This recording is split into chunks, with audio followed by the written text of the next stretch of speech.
नमस्कार, capital TV में आपका स्वागत है। नॉर्थ कोरिया ने एक बैलिस्टिक मिसाइल जैसे ही लॉन्च किया, पूरी दुनिया में हाहाकार मच गया। जापान ने इमरजेंसी अलर्ट जारी की, प्रधानमंत्री ने बहुत सारे लगातार 2-3 ट्वीट्स किए और यह बताया गया कि शायद नॉर्थ कोरिया जापान पे हमला करने जा रहा है। क्या वाकई ये जो बैलिस्टिक मिसाइल को जो दागा गया है नॉर्थ कोरिया के द्वारा, वो जंगे ऐलान है? इस बात को जानने और समझने के लिए हमारे साथ मेरे जर्नलिस्ट पी सना साहब हैं। आपका बहुत बहुत स्वागत है सर। ये बैठे बैठे अचानक से क्या हो गया नॉर्थ कोरिया को?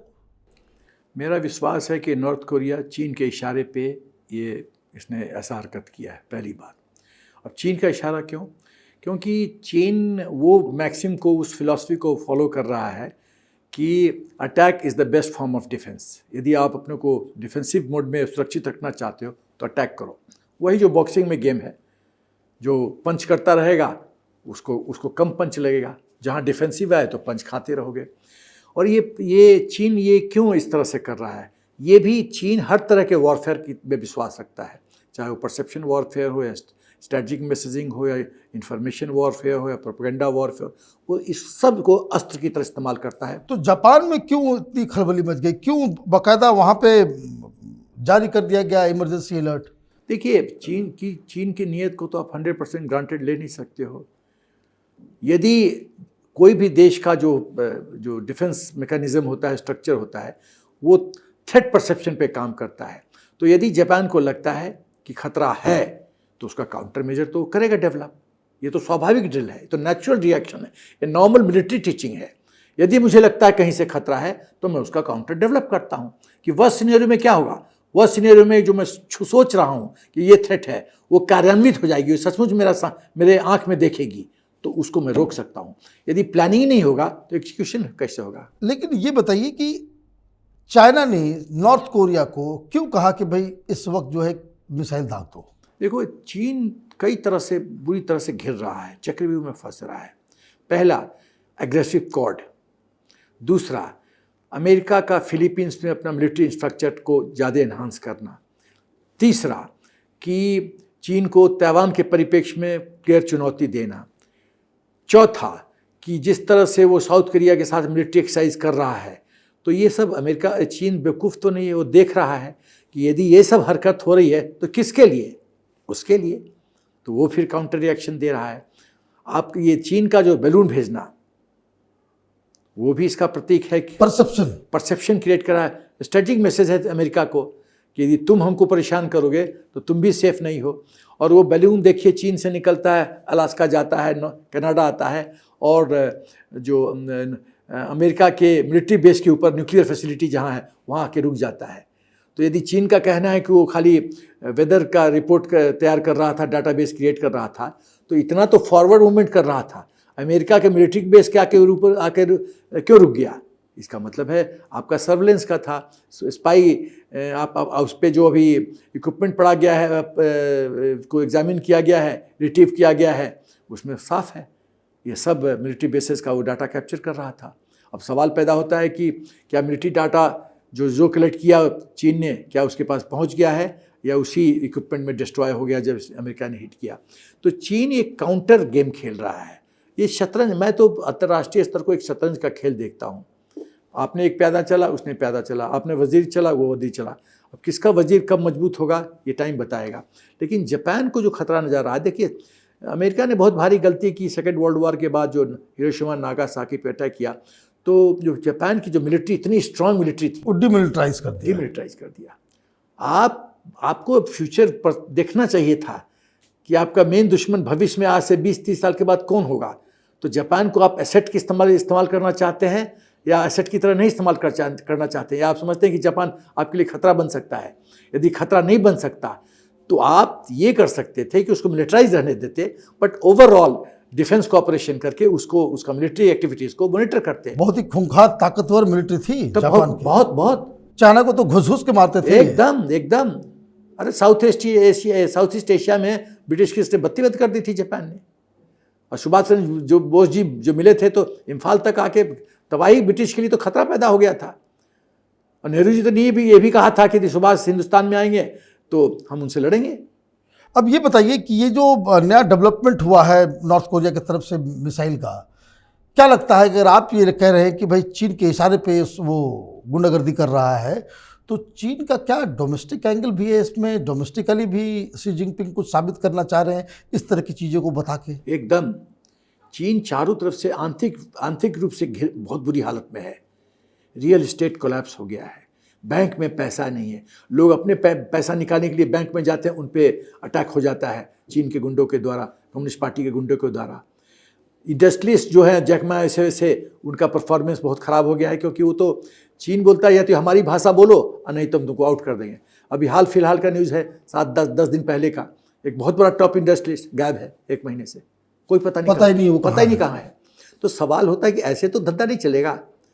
आप यदि टाटा को गायब कर दीजिए, हमारे जो बड़े बड़े इंडस्ट्रीज हैं इस देश के, उनको गायब कर दीजिए, तो धंधा कौन करेगा? ये रिक्शा वाला धंधा तो नहीं करेगा, तो इकॉनमी बैठ जाएगी। आपका मेजर पैसा अर्नर कौन है?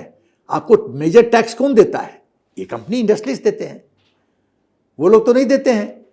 जो खाली हैंड टू माउथ है वो क्या देंगे?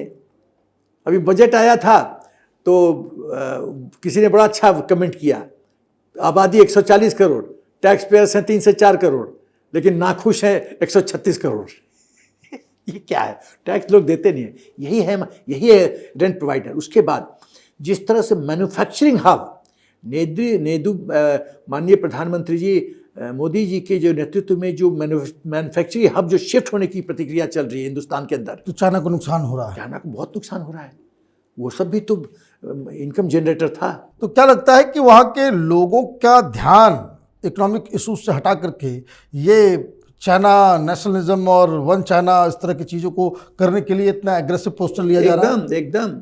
इसको बोलते हैं, आर्मी में हम लोग को बोला जाता है डाइवर्सनरी टैक्टिक्स। सेकेंड वर्ल्ड वॉर में क्या था? अलाइज जो थे उनका प्लानिंग था नॉर्मंडी में लैंड करने का, लेकिन उन्होंने ऐसे परसेप्शन क्रिएट किया कि नॉर्मंडी नहीं, नॉर्थ में अटैक करेंगे। उसमें जर्मनी फंस गया दलदल में।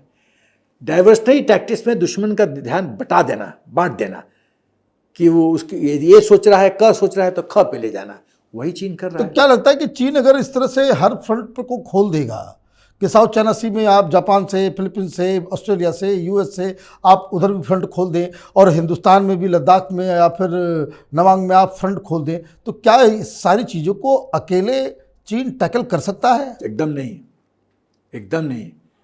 जो इतिहास से नहीं सीखता है वो इतिहास के पन्नों में विलीन कर देता है। नेपोलियन ने क्या गलती की? वही गलती हिटलर ने की, ओपनिंग टू मेनी फ्रंट्स। यदि हिटलर रूस को अटैक नहीं करता, उसको तो संधि था उसके साथ, रूस के साथ, क्यों गलती किया ऐसे? उसकी तो संधि थी रूस के साथ, तुम मत छेड़ो मुझे, मैं नहीं छेड़ूंगा। क्यों अटैक किया? अटैक का परिणाम ये हुआ कि वो रशियन विंटर और जनरल विंटर जो बोलता है वो खा गया। तो यही गलती चीन कर रहा है। यदि आप इतने फ्रंट्स पे लड़िएगा, Quad, Indo Pacific, South China Sea, Taiwan, Philippines, Malaysia, फिर हिंदुस्तान, लद्दाख, अरुणाचल प्रदेश, भाई आप भगवान हनुमान तो नहीं ना कि सब जगह बैठ जाएंगे, सर्वव्यापी है। नहीं, ऐसा नहीं हो सकता है।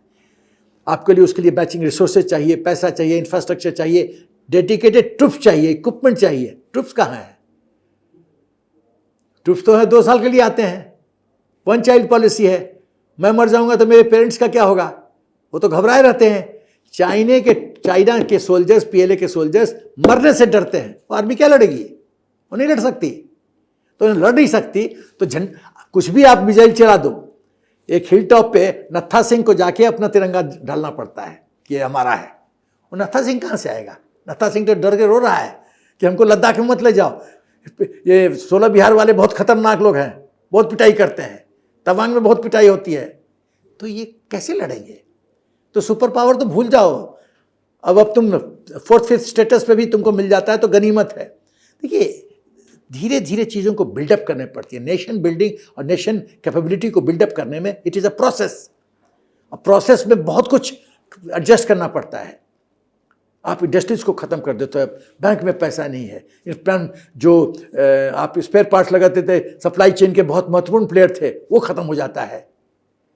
तो क्या कहा जाए कि ये जो मिसाइल जो डाला गया है वो बेसिकली गिदर भभकी है? ये खाली मसल फ्लेक्सिंग है, मसल फ्लेक्सिंग, स्ट्रेटजिक मैसेजिंग कि हम मिसाइल टेस्ट कर रहे हैं, देख लो तुम हमारे रेंज में हो, हम कुछ भी कर सकते हैं। ये खाली गिदर भभकी है, डराने की सोच है, इसमें कोई दम नहीं है। आपका बहुत बहुत धन्यवाद। तो जनरल एसपी सिन्हा के मुताबिक ये जो पूरा जो प्रकल्प कल हुआ वो दरअसल एक गिदर भभकी है, उससे ज़्यादा कुछ नहीं है। अगर आपको वीडियो पसंद आया तो आप इसे लाइक करें, शेयर करें और कैपिटल टीवी को सब्सक्राइब करें। धन्यवाद।